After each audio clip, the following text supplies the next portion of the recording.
Hi, everyone. Welcome, and thank you for joining us for today's event, Driving Digital Transformation in State and Local Government.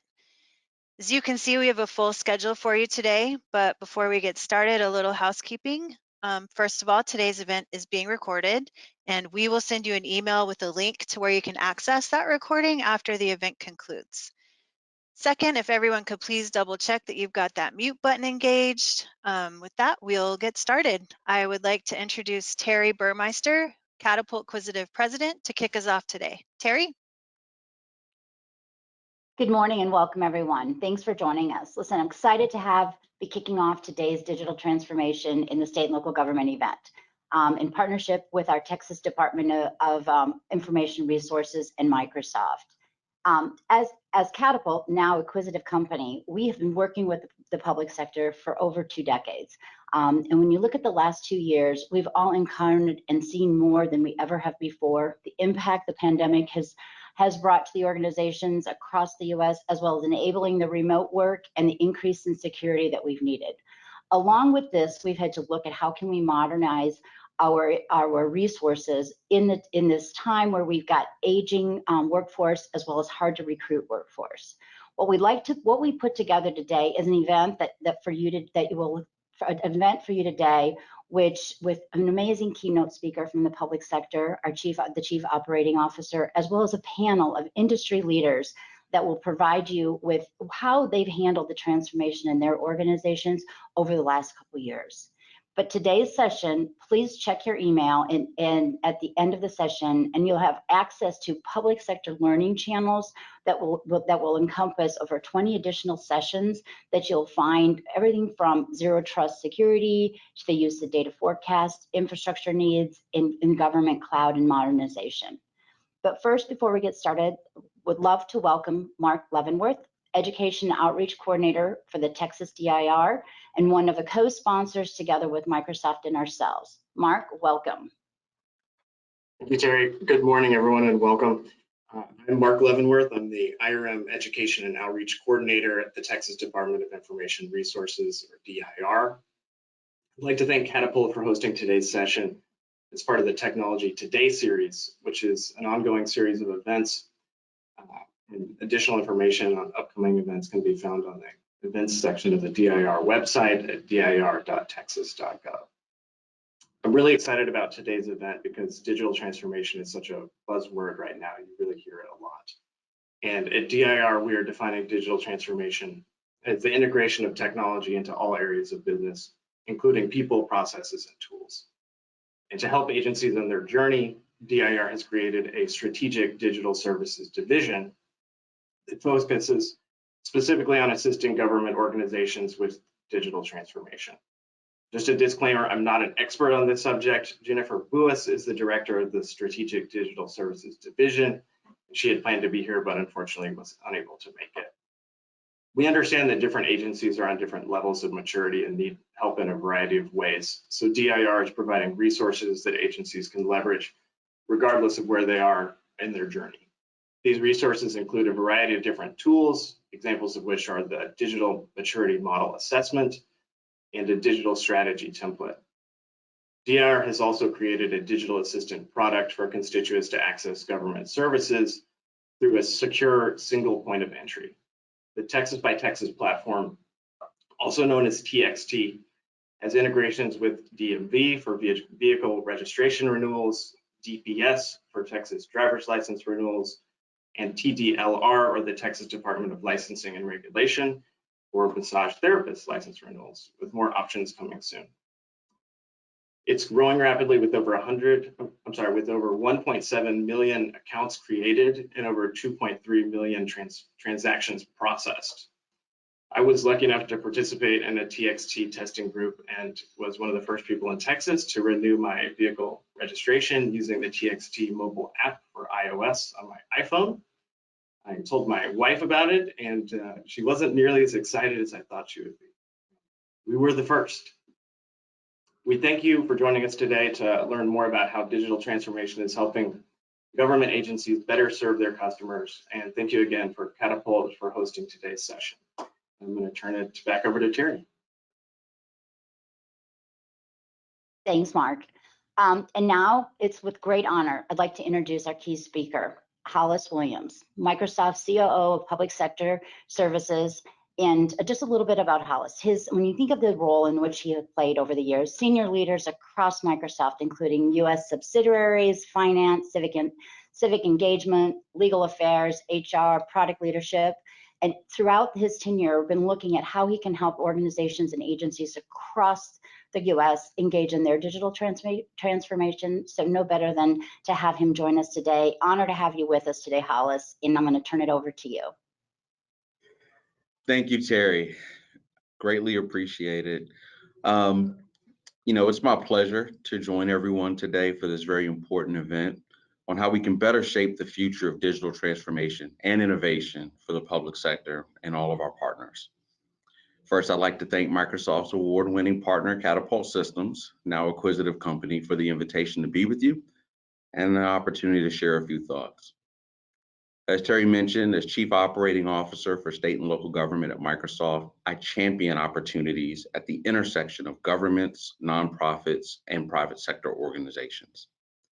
As collective partners working in public sector, we know delivering value to constituents is about more than just selling products and services. This is about having a sustainable impact on communities that improve conditions and collective quality of life. I mean, ultimately, this is why our public sector agencies exist, right? Makes me think back to like late March 2020. I distinctly remember my wife walking into my home office and whispering, "Hey, Hollis, you're in that chair when the sun comes up and when it goes back down." Now, we've been married for 20 years. So my first thought was, well, there's kind of a global pandemic going on, and I support the public sector, right? But then, begrudgingly, I realized her point. You have to work smarter, Hollis, not harder. This isn't something that will be fixed overnight. Now, she didn't register, so she's not watching, and she didn't hear me say that she was right, but we'll just kind of keep that amongst us. And we really have an opportunity right now, right? We have such an opportunity to learn about how we responded to the COVID-19 pandemic and how we continue to respond. As Terry mentioned earlier, one great example is remote work. And now when we think about remote work, we once viewed that as a luxury for IT and a select few executives. But this is now cemented as a business continuity strategy. We also learned that remote work is essential to unlocking untapped productivity, but it is not without technical and human risks. Additionally, when attracting and retaining top talent, Scott Lerner, a Forbes Business Council member, noted last week that more and more employees choose where they want to work. And that often means that they choose to work from home. Another example has been low-code, no-code platforms. These will continue to empower our public sector organizations to transform and maximize their technology investments. At the onset of the pandemic, many of those long days centered around things like test registration and distribution. And simultaneously, agencies needed to aggregate those results and report out to their communities and their constituents, as well as the CDC. And as test registration progressed into enhanced digital contact tracing, to vaccine registration, to vaccine distribution and management, one thing that was evident to me and my colleagues is that for the agencies that had successfully deployed low-code, no-code solutions like Microsoft Dynamics 365 and Power Platform, those agencies were able to respond to rapidly changing requirements in a much more agile way than agencies that were depending on legacy systems. And we continue to learn not only lessons around remote work and platforms, but many other lessons as well. We learned that the role of technology in secure cross-agency, cross-jurisdiction collaboration is critical. It's also not a surprise, but if we're going to make data-informed decisions, that requires insights from disparate data sources, many of which that are on legacy systems that have lasted many generations. And of course, a resilient cybersecurity strategy must be at the cornerstone of every organization and its partners' transformation journey. So your participation in this event demonstrates at least one thing. You're committed to ensuring that today's technologies can maximize that cross-organization, cross-jurisdiction collaboration in an efficient and secure way. Ultimately, we hope to digitize government services for impact at scale for generations to come. Now, in this rapidly shifting and ever more complex environment, there are many challenges that together we're going to have to overcome. Because as the public sector leverages cloud technologies with massive compute power to innovate at an unprecedented pace, many agencies do not have sufficient technical resources or time to maximize the return on their overall technology investment. So partnering with the private sector is critical to injecting that expertise and ensuring that there are sound strategies around things like identity, networking, governance, cybersecurity, and deploying those enterprise capabilities through platforms that are easily configurable versus developing thousands of lines of code. The capabilities of these technology platforms are also expanding exponentially. And the availability of talent is not really able to keep up with these demands. So we have to partner together to meet the growing needs of our diverse populations, or ultimately we will fail to deliver. Also, as these innovations enter into quality of life or safety scenarios, as I mentioned, vaccine management, but also things like the proximity of threats to human life or the disbursement of benefits like WIC or Medicaid, ensuring digital equity is non-negotiable. Yes, devices and connectivity are foundational, but the digital equity imperative goes so much further. Public sector agencies, they have to be intentional in leveraging the private sector and nonprofit partnerships so that we collectively tap into technology economies of scale. That is the only way we will bridge these gaps and fulfill the mission of harnessing technology to improve communities and achieve equity. Catapult Systems is a proven top Microsoft implementation partner with experience in securely deploying several mission-critical solutions and providing customers with deep insight into their data to truly inform decision-making. And I want to thank them again for the invitation and the shared commitment to the public sector. We must all work together to get this right. We're talking about innovating, building trust, and maximizing connections, both interpersonal and technical. That is what changes lives.